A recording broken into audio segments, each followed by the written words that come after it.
ህልምሽን አጫውቺኝ። ደራሲ ሲድኒ ሺልደን፣ ተርጓሚ ግርማ ኃይለ ሥላሴ፣ ተራኪዎች ኢሳይያስ አስራትና ቤርሳቤ ጌቴ። ህልምሽን አጫውቺኝ።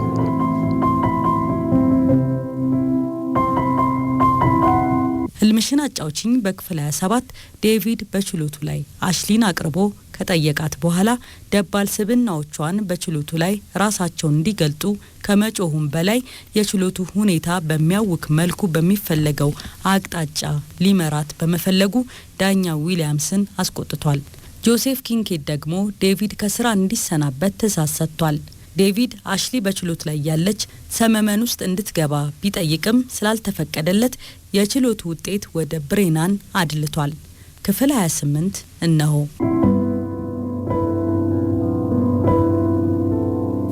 አንድ ቴሌቪዥን ጣቢያ የህግ ሙያተኛ ጉዳዩን በመተንተን ላይ ሳለ ተመለከተው። እስከዛሬ ድረስ አንድ የተከላካይ ጠበቃ በገዛ ደንበኛው ላይ እንዲህ ሲያንባርቅ አይቻላውቅም። ችሎቱ ክው ብሎ እንደቀረ ልነግራችሁ ይገባኛል። ጉዳዩ ፍጹም ያልተለመደና ዴቪድ ቴሌቪዥኑን አጠፋው። የያዘው የሆቴል መኝታ ክፍል ውስጥ በኩለ ሌሊት ቁጭ ብሎ ጨለማው ላይ ያፈጣል። በህይወቱ ካጋጠሙ ፈተና ሁሉ የከፋ ፈተና የዛሬው ቀን ነው። አእምሮ ተቅበዝብዞ የመጨረሻውን የችሎት ሁኔታ ይደቅንበታል። እዚህ የኔ ችሎት እሷን ሰመመን ውስጥ ከተህ አታናዝዛትም፣ ምላሽ አይሆንም ነው። አሽሊን ሰመመን ውስጥ እንድትገባ ብትፈቅድልኝ ኖሮ ተወካይ የፍትህ አካላቱ እውነተኛውን ነገር ይረዱት ነበር። እጅግ ዘገየ። ሁሉም ነገር አሁን አብቅቶለታል። አንዲት አነስተኛ ወትዋሽ ድምፅ ጭንቅላት ውስጥ ብቅ አለችና ማነው ሁሉም ነገር አበቃለት ያለው? ያቺ ወፍራም ሴት የመጨረሻውን መዝሙር ካፏ አላወጣችም። ምንም ላድርግ የምችለው ነገር የለም። ደንበኛ እኮ ንጹህ ናት፣ እንድትሞት ልትተዋት አትችልም። ተወኝ፣ ብቻዬን ተወኝ። የዳኛ ዊሊያምስ ድምፅ የገደል ማሚቶ ሰርቶ አእምሮ ውስጥ አስተጋባ። እዚህ የኔ ችሎት እሷን ሰመመን ውስጥ ከተህ አታናዝዛት። 3 ቃላት ራሳቸውን ይደግሙበት ጀመር። እዚህ የኔ ችሎት።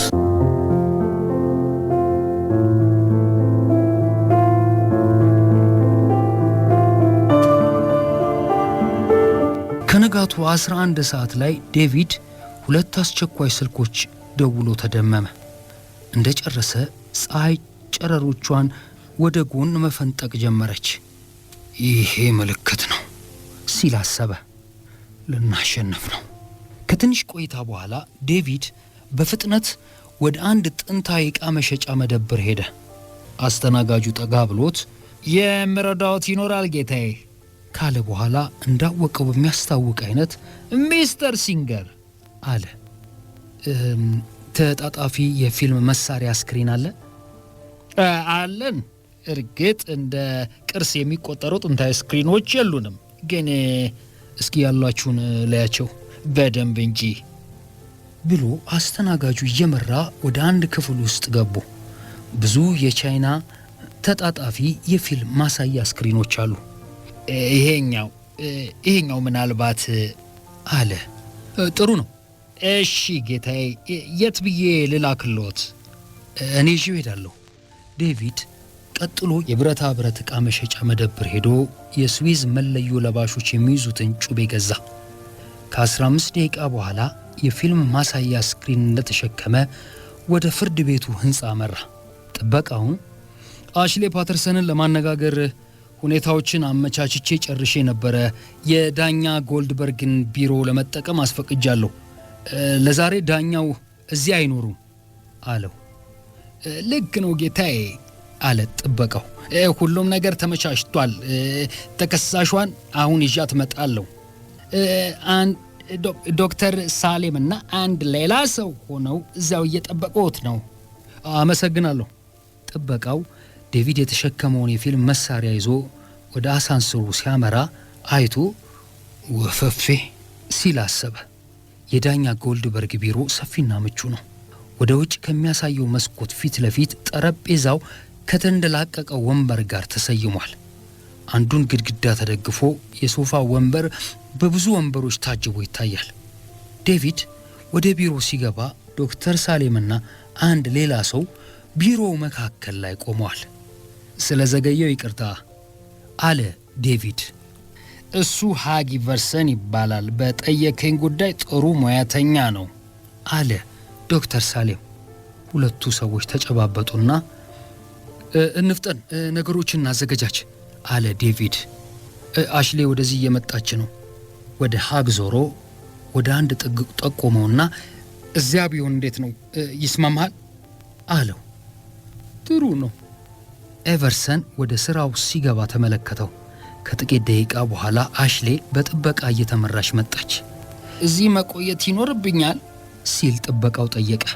ዴቪድ ራሱን ወዝውዞ ረግድ የለም ብሎት ወደ አሽሌ መለስ አለና ቁጭ በይ አላት። ስትቀመጥ ተመለከታት። በመጀመሪያ ደረጃ ሁኔታ ሁሉ እዚህ በመድረሱ እጅግ አሳዝኖኛል። ጭንቅላቷን ነቀነቀችለት። ግን አልተደመደመም። አሁንም ቢሆን እድሉ አለን። ባለማመን አኳን ተመለከተችው። አሽሌ፣ ዶክተር ሳሌም ሰመመን ውስጥ እንዲከትሽ እፈልጋለሁ። አይሆንም። ጥቅሙ ምንድን ነው? ለእኔ ስትይ ብቻ ታደርጊው። በግድ የለሽነት ትከሻዋን ገፋ አደረገችለት። ዴቪድ ዶክተር ሳሌምን ጠቀሰ። ዶክተር ሳሌም አሽሌን እየተመለከተ ከዚህ በፊት ያደረግሽውን ነገር ስለሆነ ታውቂዋለሽ። አካልሽን ዘና አድርገሽ አይኖችሽን ጨፍኛቸው። ዘና ማለት ብቻ፣ አካልሽን አታኮማትሪ። መተኛት ብቻ፣ ማሸለብ። እያሸለብሽ ነው። ከ10 ደቂቃ በኋላ ዶክተር ሳሌም ዴቪድን እየተመለከተ አሁን ሙሉ በሙሉ በእኛ ትእዛዝ ስር ነች አለው። ዴቪድ ልቡ እየመታ ወደ አሽሌ ተጠጋ። ቶኒን ማነጋገር እፈልጋለሁ። መልስ አልነበረም። ዴቪድ ድምፁን ከፍ አደረገ። ቶኒ፣ እፈልግሻለሁ። ብቅ በይ። ትሰሚኛለሽ አሊታ? ሁለታችሁም እንድታነጋግሩኝ እፈልጋለሁ። ጸጥታ። ዴቪድ ወደ ማንባረቁ ገደማ ደረሰ። ምን መሆናችሁ ነው? ቆይ ፈራችሁ እንዴ? ችሎት ውስጥ በሆነው ነገር ሳትፈሩ አልቀራችሁም አይደለም? ተወካይ የፍትህ አካላቱ ምን እንዳሉ ሰምታችሁ የለም? አሽሌ ጥፋተኛ ናት። እናንተ ደግሞ ወጥቶ ለመናገር ፈራችሁ። ቶኒ ሲበዛ ቦቅቧቃ ፈሪ ነሽ። ሁለቱም ወደ አሽሌ ይመለከታሉ። ምላሽ አልነበረም። ዴቪድ ወደ ዶክተር ሳሌም ተስፋ በመቁረጥ ተመለከተ።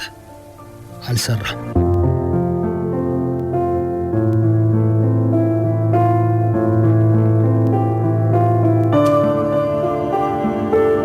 ችሎት ተሰይሟል።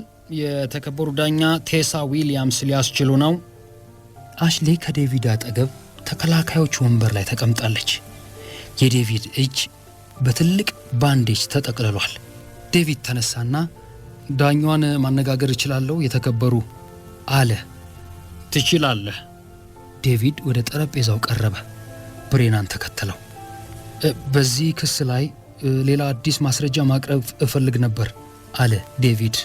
በፍጹም አይቻልም፣ ብሬናን ተቃወመ። ዳኛ ዊሊያም ዞር ብለው ሚስተር ብሬናን፣ ይሄንን እኔ ልወስንበት አሉትና ወደ ዴቪድ ተመልሰው ክርክሩ አብቅቷል። ደንበኛህ ብያኔ የአእምሮ መታወክ አቤቱታ ነው አለ ዴቪድ። ከእርሶ ጊዜ ላይ የምጠይቆት 10 ደቂቃ ብቻ ነው። ዳኛ ዊሊያምስ በንዴት አንባረቁ። ጊዜ ላንተ ምንም ማለት አይደለም ሚስተር ሲንገር፣ የሁሉንም ሰዎች ጊዜ እኮ አባክነሃል። እዚህ ችሎት ውስጥ የምታቀርበው የመጨረሻ ጥያቄ እንደሆነ ተስፋ አለኝ። ችሎቱ የ10 ደቂቃ ፈቃድ ሰጥቷል። ዴቪድና ብሬናን ዳኛዋን ተከትለው ወደ ዳኛዋ ቢሮ ገቡ። ዳኛዋ ወደ ዴቪድ ዞሩ። 10 ደቂቃ ልሰጥ ነው። ለመሆኑ ምንድን ነው? አንድ አጭር ፊልም እንድትመለከቱልኝ እፈልጋለሁ የተከበሩ። ብሬናን ጣልቃ ገባ። ከጉዳዩ ጋር የሚያገናኘው ነገር ዳኛዋ ብሬናንን እኔም አልመሰለኝም ብለው ወደ ዴቪድ በመዞር አሁን 9 ደቂቃ አለ አሉት። ዴቪድ በፍጥነት ወደ በሩ አምርቶ ከፈተውና ግባ ግባ። ሃግ ኤቨርሰን ገባ። 16 ሚሊ ሜትር ፊልም ማሳያ ከስክሪኑ ጋር ተሸክሟል። የቱ ጋር ላቁመው? ወደ ክፍሉ አንድ ጥግ ያመለከተው እዚያ ጋር አለው። ሰውየው የፊልም ማሳያውን ሲያዘገጃጅ ይመለከቱታል። ጨረሰ። ዴቪድ ወደ ዳኛዋ ዞሮ መጋረጃውን ልጋርደው ሲል ጠየቀ። ዳኛዋን ንዴታቸውን ለመቆጣጠር እየሞከሩ እንዳሻህ አሉት። ብቻ 7 ደቂቃ ብቻ ቀርቷል። የፊልም ማሳያ ሞተሩ ተንቀሳቀሰ። የዳኛ ጎልድበርግ ቢሮ ፊልሙ ውስጥ መታየት ጀመረ። ዴቪድና ዶክተር ሳሌም አሽሊን ይመለከቷታል። ቁጭ እንዳለች ናት። ፊልሙ ውስጥ ዶክተር ሳሌም አሁን በእኛ ስር ነች አለ። ዴቪድ ወደ አሽሌ ተጠግቶ ቶኒን ማነጋገር እፈልጋለሁ። ቶኒ ብቅ በይ እስኪ። ትሰሚኛለሽ አሊታ? ሁላችሁም እንድታናግሩኝ ይሻለሁ ይላል። ጸጥታ። ዳኛዋ እንደተቀመጡ ነው። ፊታቸው ተኮፋትሮ ፊልሙን ይመለከታሉ። ዴቪድ ይጮሃል። ምንድን ነው እሱ? ፈርታችኋል? ችሎቱ ላይ በሆነው ነገር ሳትፈሩ አልቀራችሁ። ተወካይ የፍትህ አባላቶቹ ያሉትን ሰምታችሁ የለም? አሽሌ ጥፋተኛ ናት ብለዋል። እናንተ ደግሞ ለመውጣት ፈራችሁ። ቦቅቧቃ ፈሪ ነሽ ቶኒ። ይበቃኛል። እንዲህ ያለውን የማይረባ ትወና ቀደም ሲል አይቼዋለሁ። ጊዜ አብቅቷል ሚስተር ሲንገር። ይቆዩኝ አለ ዴቪድ። ዋናውን ጉዳይ አላዩትም። አልቋል ብለው ወደ በሩ ማምራት ጀመሩ። ድንገት ዘፈን ክፍሉ ሞላው። አስሰንቲ መርፌ። ዳኛዋ ግራ ተጋቡ። መለስ ብለው ፊልሙን ተመለከቱ። የአሽሌ ፊት ሙሉ በሙሉ ተቀያይሮ ቶኒ ናት። ቶኒ በንዴት ችሎት ፊት ለመውጣት ፈራ? አንተ ስላዘዝከኝ ብቻ ዝም ብዬ እንድመውጣ አድርገህ ነበር ያሰብከው? ማን መስያለሁ? የሰለጠነ ድንክ ፈረስ። ዳኛዋ ወደ ክፍሉ በቀስታ ተመለሱ። ፊልሙ ላይ አፍጥጠዋል። እነዚያን ከንቱ ለፍዳዶች ራሳቸውን ሲያታልሉ ሰምቻለሁ። በማሾፍ የአንዱን ድምፅ ለማስመሰል እየሞከረች ይሄ ሶስትዮሽ የስብና ችግር ያለም አይመስለኝም። የማይረቡ እንዲያሉ ከንቶች። እየተመለከቷት የአሽሌ ፊት ዳግም ተቀየረ። ወንበሯ ላይ ደልቀቅ ብላ የተቀመጠች ይመስላል። ፊቷም አይናፋርነት ይነበብበታል። በጣሊያን ያነጋገር ዘዬ አሊታ ሚስተር ሲንገር የተቻለውን ያህል ሲለፉ ተመልክቻለሁ። እኔ እንኳን ችሎቱ ላይ ተገኝቼ ልረዳው ፈልጌ ነበር፣ ግን ቶኒ አልፈቀደችልኝም። ዳኛ ዊሊያምስ ፊታቸው እየገረጣ ይመለከታሉ። አሁንም ፊቷና ድምጿ ተቀይሮ ቶኒ አልፈቀድኩልሽም፣ ልክ ነሽና ምን ይሁን አለች። ዴቪድ ቶኒ ዳኛዋ የሞት ፍርዱን አሽሌ ላይ ቢያስተላልፉ አንቺ ላይ ምን የሚደርስ ይመስልሻል አላት። ሞትም አትፈርድባትም። አሽሌ እኮ ከሶስቱ አንዱን እንኳን አታውቅም። ታስታውሳለህ? ዴቪድ ነገር ግን አሊታ ሁሉንም ታውቋለች። አሊታ ሁሉንም ግድያ ፈጽመሻል። ፍትወተ ስጋ ካከናወንሽ በኋላ በስለት ጨቅጭቀሽ ገደልሻቸው። ከዚያም ብልታቸውን ቆርጠሽ ቶኒ አንተ ከርፋፋ ከረፈፍ፣ ምንም የምታውቀው ነገር የለም። ታውቃለህ፣ አሊታ ይህንን ለማከናወን ልብም የላት። እኔ ነኝ። ማሞት አለባቸው። ሁሉም የሚፈልጉት ወሲ መፈጸም ብቻ ነው። ላይ መተንፈስ ጀመረች። ነገር ግን ለሁሉም ዋጋቸውን ሰጠዋቸው። አልሰጠዋቸውም እና ምንም ቢሆን ይህን ስለማድረጌ ሊረጋገጥ አይችልም። ይቺ ከንቱ ግራ የተጋባሽ ፍጡር ናት ሁሉንም ወቀሳ የምትቀበለው እና የሚፈረድባትና ሁላችንም ወደ ዘብጥያ። ከበስተጀርባ አንዳች ነገር ሲንቋቋ ሰማች። ቶኒ ዙር ብላ ምንድነው አለች። ምንም አይደል ዴቪድ ፈጥኖ መለሰላት። በቃ ምንም ሳይሆን እንትን። ቶኒ ተነስታ ወደ ካሜራው አቅጣጫ መሮጥ ትጀምራለች። ፊቷ ስክሪኑን እስኪሞላው ድረስ አንተ ውሻ ልጅ ምን እያደረክ ነው? አታለልከኝ። ጠረጴዛው ላይ የስዊስ መለዮ ለባሾች የሚይዙትን ጩቤ አለ። አንስታ ሰነዘረች። ዴቪድ ሲጮህ ተሰማ። ገለሃለሁ። ዴቪድ ሊይዛት ይሞክራል፣ ግን አልቻላትም። የደብዳቤ መክፈቻ ብረቱ እጁ ውስጥ ተሻጠ። ቶኒ ዳግም ለመውጋት እጇን ከፍ አደረገች። ጥበቃው ሮጦ ሊይዛት ሞከረ። መታጣለችው። በሩ ተከፍቶ የደንብ ልብስ የለበሰ ፖሊስ ገባ።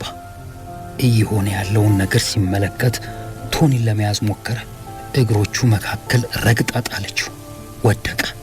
ሌሎች 2 ፖሊሶች ተጨምረው ለ3 ቶኒን ወንበሯ ላይ ጠፍረው ያዟት። ትጮኻለች፣ ትሳደባለች። ደም ከዴቪድ እጅ ላይ ይንቆረቆር ነበር። ዶክተር ሳሌምን በፈጣሪ ብለህ ከሰመመኗ ቀስቅሳት። ዶክተር ሳሌም አሽሌ አድምጪኝ፣ አሁን ደግሞ አንቺ ትፈለጊያለሽ። ቶኒ ሄዳለች። አሁን ብትወጪ ምንም አደጋ የለበትም። አሽሌ 3 ጊዜ ልቆጥር ነው። ሁሉም እየተመለከቱ የአሽሌ ሰውነት እየተረጋጋና ጸጥ እያለ መጣ። ትሰሚያለሽ? አዎ። የአሽሌ ድምፅ ነበር፣ ከሩቅ የሚሰማ ይመስላል። 3 ስቆጥርልሽ ትነቂያለሽ። 1 2 3 እንዴት ነሽ? ምን ይሰማሻል? አይኖቿ ተገለጡ። ድክምክም ብሎኛል። የተናገርኩት ነገር አለ?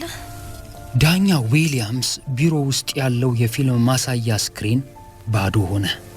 ዴቪድ ወደ ግድግዳው ሄዶ መብራቱን አበራው። ብሬናን በእጄ እንዴት ያለ የተዋጣለት ትወና ነው! ለዚህ ለተዋጣለት ሥራ የኦስካር ሽልማት ቢያገኝ። ዳኛ ዊሊያምስ ብሬናንን ገላመጡት። ዝም በል። ብሬናን ከድንጋጤ ጋር ዳኛዋን ተመለከተ። ለተወሰነ ጊዜ ጸጥታ ሰፈነ። ዳኛዋ ወደ ዴቪድ ዞሩ። ጠበቃው። አቤት። አሁንም ጸጥታ። ይቅርታ ልጠይቅህ ይገባል።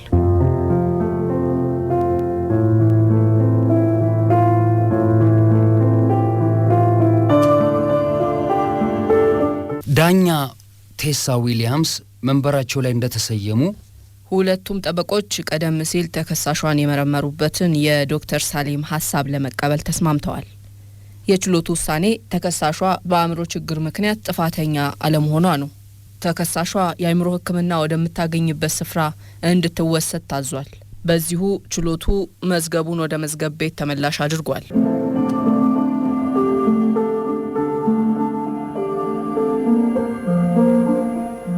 ህልምሽን አጫውቺኝ።